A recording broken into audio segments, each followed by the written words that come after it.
രാഷ്ട്രീയ വിവാദങ്ങൾ കൂടി ഇതുമായി ബന്ധപ്പെട്ട് ഉയരുന്നുണ്ട്. നമുക്കറിയാം കഴിഞ്ഞ പ്രളയകാലത്തുമൊക്കെ ഉണ്ടായിട്ടുള്ളതിന് സമാനമായ നിലയിൽ ചില രാഷ്ട്രീയ വിവാദങ്ങൾ കേരളത്തിന് 7 ദിവസം മുൻപ് തന്നെ മുന്നറിയിപ്പ് നൽകിയിരുന്നു എന്ന് കേന്ദ്ര ആഭ്യന്തരമന്ത്രി അമിത്ഷാ രാജ്യസഭയിൽ പറഞ്ഞിരിക്കുകയാണ്. ആദ്യ മുന്നറിയിപ്പ് ഈ മാസം 23-ന് നൽകി. അതിനുശേഷവും മുന്നറിയിപ്പ് നൽകിയിരുന്നു. കേന്ദ്രത്തിന് വീഴ്ച പറ്റിയിട്ടില്ല. NDRF സംഘത്തെ കേരളത്തിലേക്ക് അയച്ചിരുന്നു. വിഷയത്തെ രാഷ്ട്രീയവൽക്കരിക്കേണ്ടതില്ല എന്നും അമിത്ഷാ രാജ്യസഭയിൽ പറയുന്നു. കേരളത്തിൽ നിന്നുള്ള MP-മാർ ഈ വിഷയം ദേശീയ ദുരന്തമായി പ്രഖ്യാപിക്കണമെന്നത് ഉൾപ്പെടെയുള്ള ആവശ്യങ്ങൾ ഇന്നലെ മുതൽ സഭയിൽ ഉന്നയിക്കുന്നതാണ്. അതിനുള്ള അനുമതി നിഷേധിച്ചിരുന്നു. ഇതിനൊക്കെ വ്യവസ്ഥാപിതമായ മാർഗങ്ങളുണ്ട് എന്നതായിരുന്നു സർക്കാർ ചൂണ്ടിക്കാട്ടിയ കാര്യം.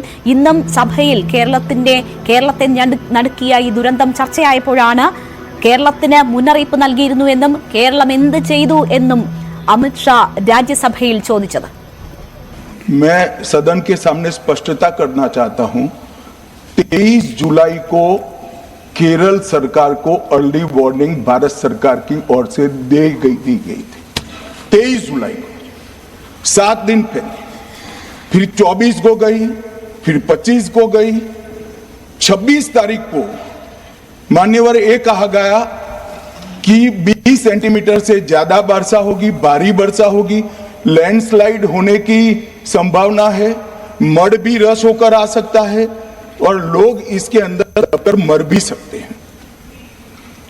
मैं कुछ कहना नहीं चाहता था मान्यवर, मगर भारत सरकार की अर्ली वार्निंग सिस्टम पर सवाल किए गए, इसलिए मैं कहता हूं प्लीज लिसन अस, मत चिल्लाइए, प्लीज रीड इट. जो वार्निंग भेजा है उसको पढ़िए जरा. और इस देश में कई राज्य सरकारें ऐसी हैं जिन्होंने इस प्रकार की वार्निंग का उपयोग कर जीरो कैजुअलिटी डिजास्टर मैनेजमेंट किया है. मैं राज्य सरकार के लिए भी उस वक्त हमारी नहीं थी, नवीन बाबू की थी. हमने 7 दिन पहले साइक्लोन का अलर्ट भेजा, सिर्फ एक व्यक्ति मारा गया, वो भी गलती से मारा गया. गुजरात सरकार को हमने साइक्लोन का अलर्ट 3 दिन पहले, एक पशु भी नहीं मरा सर. രാഷ്ട്രീയ വിവാദങ്ങളും ഇതുമായി ബന്ധപ്പെട്ടുയരും എന്നത് തീർച്ചയാണ്. അമിത്ഷായുടെ വാക്കുകൾ സൂചിപ്പിക്കുന്നത് അതാണ്. കേരളത്തിന് പ്രളയ സാധ്യത അതിന്റെ മുൻകരുതൽ നൽകിയിരുന്നു എന്ന കാര്യമാണ് അമിത്ഷാ സൂചിപ്പിക്കുന്നത്. 23-ന് തന്നെ വാർണിംഗ് നൽകിയിരുന്നു.